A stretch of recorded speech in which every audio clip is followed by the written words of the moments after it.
Bonjour, c'est Impact, c'est dimanche matin de nouveau. Et aujourd'hui, on va parler sur quelque chose que, des fois, c'est un peu sacré, mais on va parler sur le péché pardonné et le pardon. Sur le péché pardonné en nous-mêmes et le pardon, marcher dans le pardon.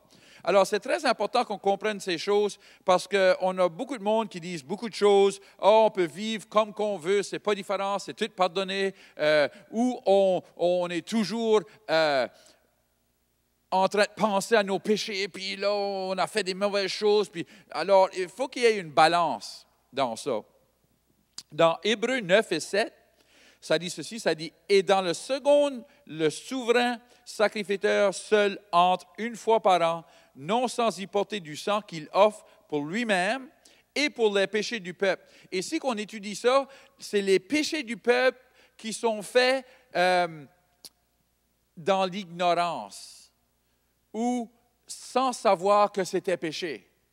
Alors, c'est une chose de pécher, faire quelque chose qui n'est pas bien et pas le savoir, mais quand on sait que ce n'est pas bien et qu'on le fait quand même, là, il faut se repentir.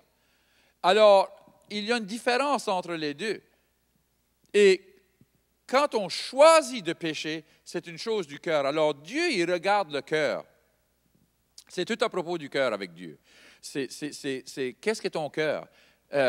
Beaucoup de monde, des fois, qui vont faire un péché et là, ils vont être convaincre ce péché-là, mais là, ils font de nouveau, et après un bout de temps, ils sont durcis et ils vont faire des excuses pour avoir fait ce péché, ou ils vont dire, c'est pas vraiment péché, c'est pas si pire que ça, Alors, il faut comprendre que Dieu regarde le cœur, et il a le sang qui est là pour couvrir les péchés. Et ce sang était mis sur le siège, et le siège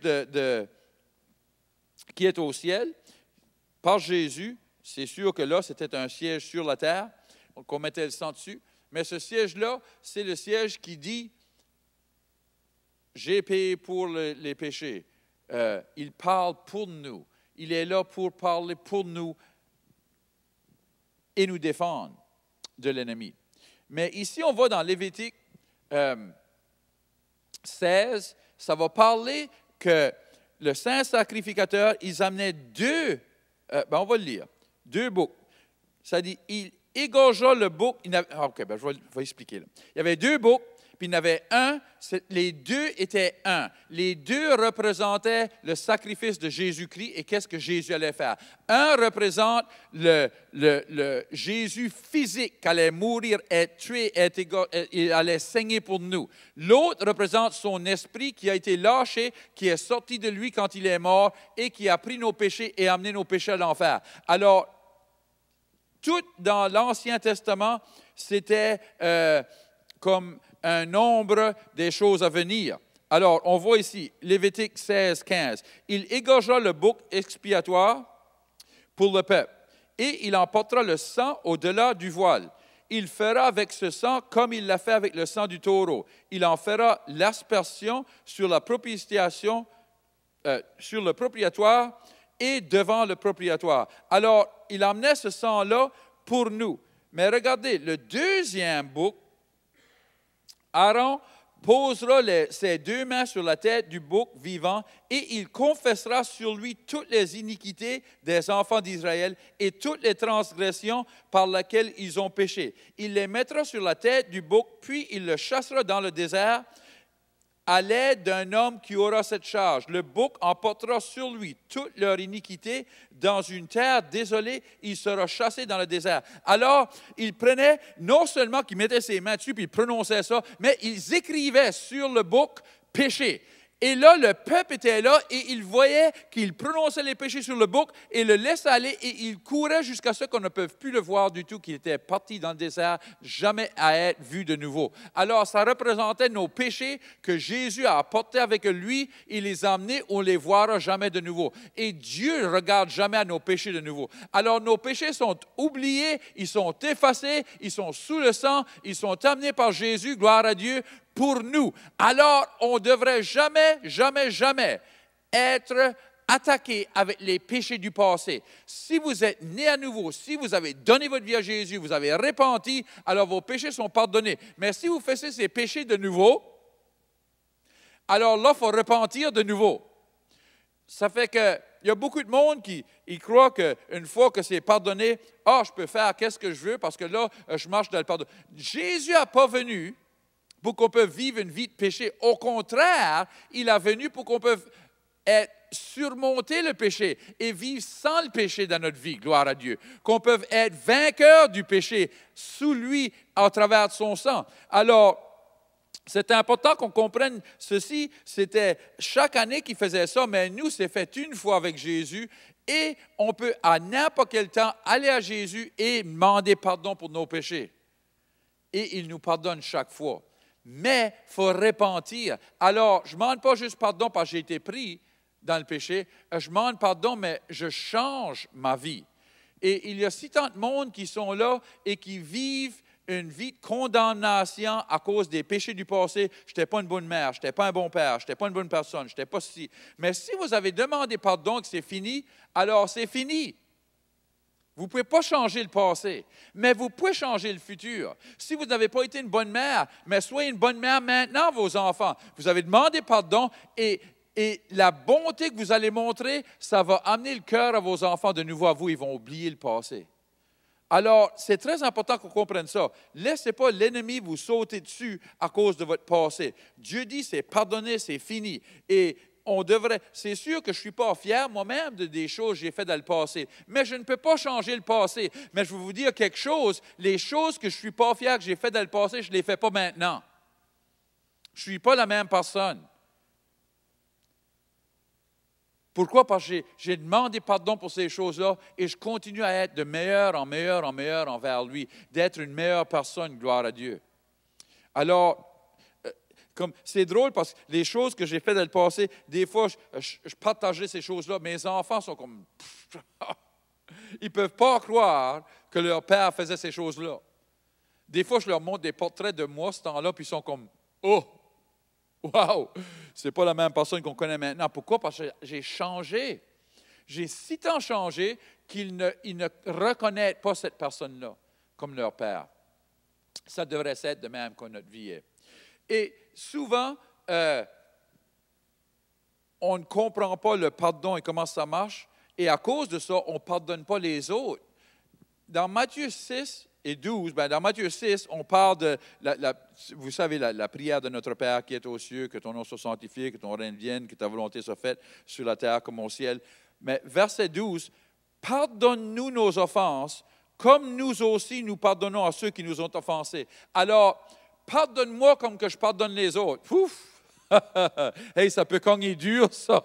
Parce que, est-ce que vous pardonnez les autres et que vous oubliez l'offense qu'ils ont faite, comme que Dieu vous a pardonné et il a oublié l'offense que vous avez faite? Wouh!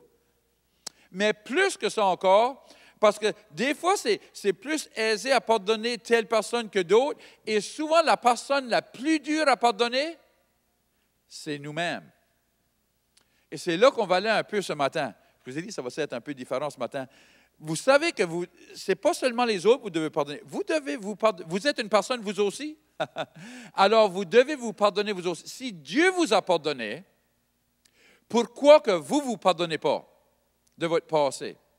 Et souvent, on regarde ça parce que l'ennemi veut nous attaquer avec notre passé. Dieu ne nous attaque jamais avec notre passé. Il dit, si vous avez demandé pardon, je l'oublie, c'est fini, j'en parle jamais de nouveau. Alors, s'il y a quelqu'un qui en parle, c'est soit vous ou l'ennemi.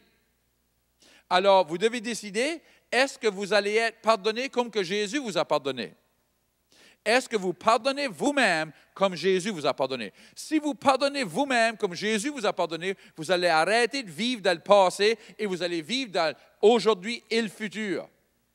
Et c'est là qu'il faut comprendre, la plupart du monde ont de la misère à recevoir des choses de Dieu à cause de la condamnation, à cause qu'ils ne se pardonnent pas eux-mêmes, et à cause qu'ils ne se sont pas pardonnés eux-mêmes, ils ne se sentent pas dignes de recevoir rien de Dieu. Je me rappelle, moi j'ai été élevé catholique, puis on disait, « Seigneur, je ne suis pas digne de te recevoir, mais dis seulement une parole et je serai guéri. » Ça, c'était quelqu'un qui n'était pas sauvé. On est digne de recevoir de lui. pas à cause de nos bienfaits, mais à cause de ses bienfaits, à cause de son sang, à cause de son pardon. Alors, quand on comprend le pardon et qu'on se pardonne nous-mêmes, on peut recevoir de Dieu meilleur. Et beaucoup de monde ne peuvent pas recevoir la guérison dans leur corps à cause qu'ils ne se pardonnent pas. Ils pensent, je ne suis pas digne de recevoir la guérison de Dieu. Mais je veux que vous sachiez une chose, Dieu veut que vous soyez digne de recevoir. Et c'est pour ça que souvent, quand on parle de la guérison, dans la Bible, on va parler du pardon aussi. Quand on dit, allez chercher les anciens et prenez l'huile, et là ils disent, et si vous avez des péchés, vous serez pardonnés. Et si vous avez des maladies, vous serez guéris. La première chose qu'ils disent, si vous avez des péchés, vous serez guéris. Avant de dire la guérison, il parle du pardon. Aussi dans Psaume 103, ça dit, n'oubliez pas ses bienfaits, qui pardonne tous vos péchés et guérit toutes vos maladies. Alors la première chose, il pardonne tous vos péchés. Et là, il guérit toutes vos maladies. Une fois qu'on comprend qu'on est pardonné, c'est bien plus aisé de recevoir la guérison. Alors ce matin, je veux que vous saviez, vous avez besoin de vous pardonner. Vous avez besoin de comprendre, vous êtes digne de recevoir les promesses de Dieu dans votre vie. Gloire à Dieu. Peut-être que ce matin, vous écoutez et vous dites, j'ai jamais même demandé à Jésus de me pardonner. Bonne journée pour demander. Alors, je vais vous aider. Peut-être que vous avez déjà demandé pardon, mais là, vous avez vu une vie toute croche après, vous avez fait les choses que vous faisiez avant, et là, vous voulez repentir aujourd'hui. La même prière. Alors, on va prier ensemble. Si c'est vous que vous dites, je me sens convaincu dans mon cœur, je peux ressentir Dieu, et je veux Jésus dans ma vie, je veux être pardonné, je veux commencer à nouveau, on va prier ensemble. Seigneur Jésus, je te remercie d'avoir mouru pour moi. Je te remercie pour ton sang. Pardonne-moi de mes péchés, pardonne-moi de mon passé. De ce jour ici à suivre, je vais te suivre dans le nom de Jésus. Amen. Si vous avez prié cette prière, on aimerait vous rencontrer. On est ici dimanche matin à 9h et 11h si vous êtes dans la région. Sinon, laissez-nous savoir que vous avez fait cette décision. Que Dieu vous bénisse.